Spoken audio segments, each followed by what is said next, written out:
A food dehydrator is a very useful item to have in the kitchen. There are two different types of food dehydrators on the market. There's this style, which has a fan that blows the air through the unit to help remove the moisture from the food. There's the other style that has a heat coil that allows the heat to rise through the unit to remove the moisture from the food.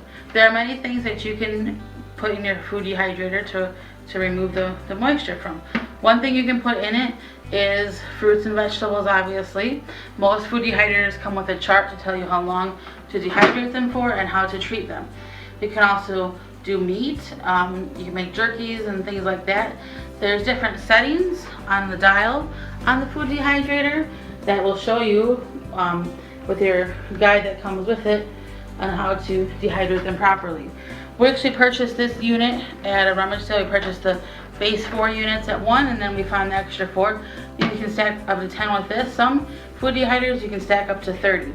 This unit came with the fruit leather tray. That's this tray here that you can put the fruit on. Again, usually you can find those recipes in your instruction manual.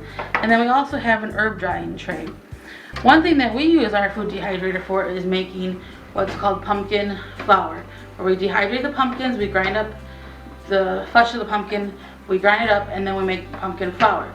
Aside from dehydrating food, you could also use it on a very, very low setting for some seeds or beans to dry those. So there's many different uses for a food dehydrator in the kitchen.